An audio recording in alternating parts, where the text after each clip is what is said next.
మనమైతే ఇప్పుడు హలో అండి, నేను మీ నాగలక్ష్మి నీలపాల. మనం చేయబోతున్నామండి ఇప్పుడు మటన్ కర్రీ పులావ్ అండి. దీనికి పులావ్ అంటారో బగారా రైస్ అంటారో మీరే కామెంట్ చేసేయండి. ముందైతే ఆనియన్ ఫ్రై అయిపోయినాయి, మటన్ అయితే వేసేస్తున్నాం.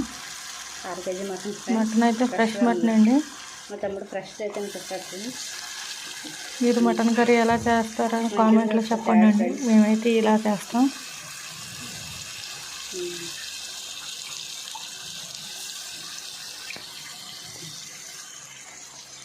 మొత్తం బటన్ అంతా అయిపోయిన తర్వాత కొద్దిగా ఉప్పు వేసేయాలండి ఇందులో సరిపడినంత. కలుపుకున్నాం ఫ్రెండ్స్.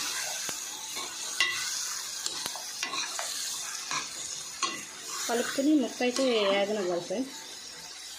కొంచెం వేగనిచ్చాక అప్పుడు ఉప్పు వేసుకోవాలి.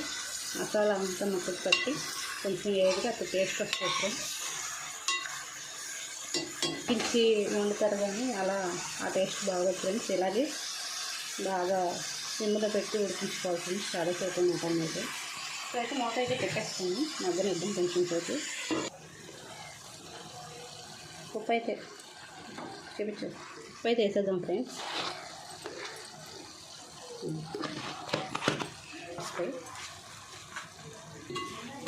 ఆ వాటర్ అంతా ఎగిరిపోయేంత వరకు మగ్గించుకుంటే టేస్ట్ వస్తుంది.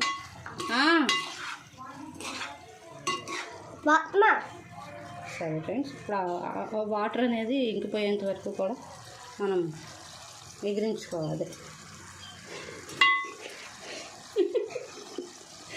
ఎగర పెట్టుకోవాలి ఫ్రెండ్స్.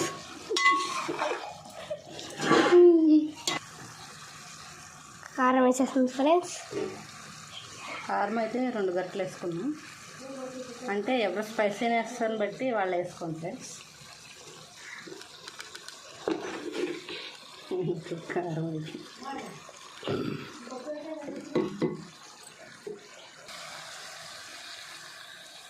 కొత్తిమీర అయితే వేసేద్దాం ఫ్రెండ్స్. పెట్టుకొని